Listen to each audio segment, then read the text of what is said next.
Hi, David Campanile here, owner of Campanile Law, located in the state of New Jersey. We do estate planning and probate.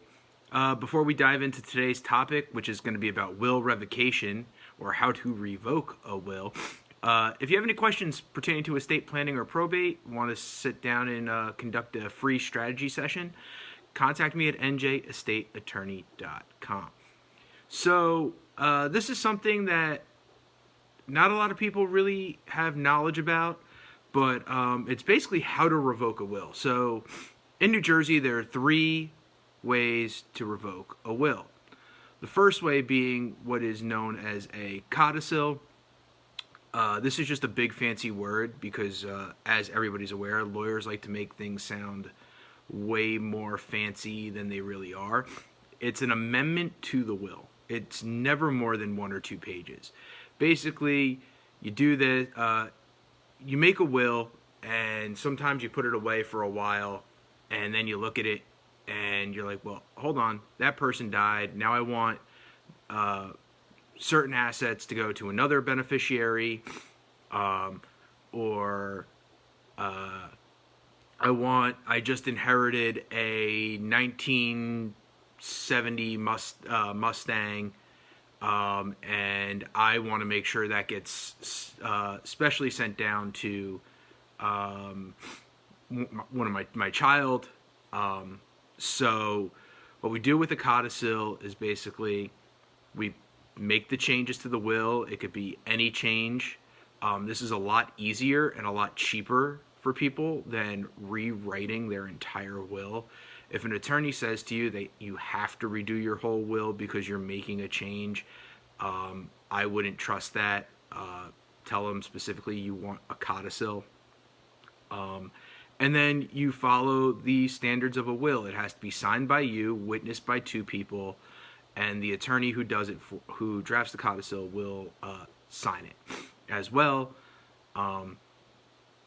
because an attorney's signature counts as a notary signature. And then what you'll do is you'll take that codicil and staple it to the front of your will, or attach it. The second way to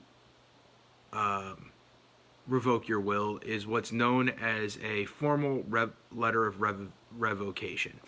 What is this? It's, again, just a fancy term that us lawyers have created to say, we've drafted a letter that says this will no longer exists. There's 4 ways to revoke a will. Wow. Sorry. Just thought of another one. So basically this letter, which would be, again, signed, witnessed, and signed by you, witnessed by 2 people, and signed by the attorney or notary, would just basically say, I'm revoking this will. This will no longer exists. That's another way to do it. The third way to revoke a will is create a new will. And usually there's a line in the beginning of the first paragraph that says, this will supersedes any and all wills and revokes any and all previously made wills. That's usually standard in any and all, most wills in today's society. And the last way is through destruction. Now, destruction is always a little bit harder to prove, because you have to show the creator of the will's intent. And what do I mean by that? If the will is ripped up, if you physically rip the paper, it was the intent of the creator to destroy that will.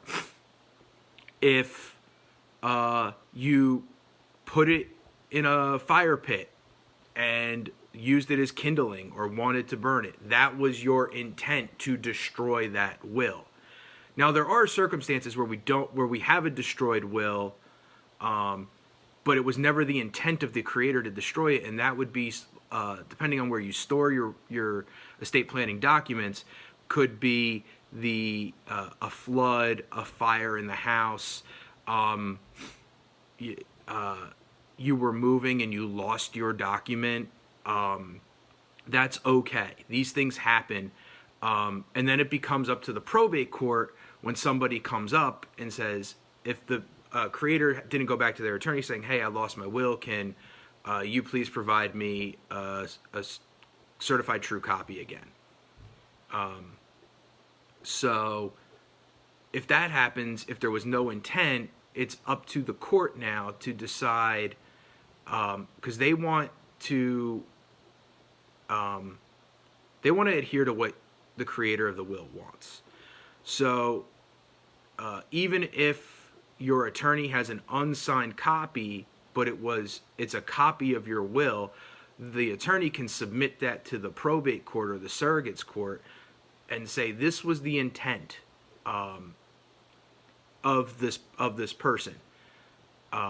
So that is a way around it. It becomes a little bit more of a daunting process, a little bit more of a longer, more daunting process, but there are ways around it. So in destruction sense, if you lose your will or if it's destroyed in a fluke accident or something, contact the attorney that created it for you immediately. Tell them you need a copy, a certified true copy of it.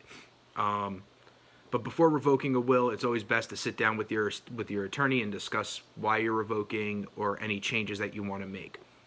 If you found this video helpful, please give us a like or a thumbs up. Share this out.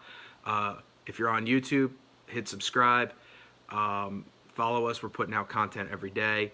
If you know somebody that's going through estate planning or probate issues and you think this may be able to help them, please share this video with them. Tell them you were thinking about them. Again, if you'd like to schedule a free strategy session with me, you can contact me at njestateattorney.com. I'm happy to answer any of your questions or concerns pertaining to this video or any estate planning or probate questions. As always, I'm David Campanile, located in the state of New Jersey. We handle estate planning and probate.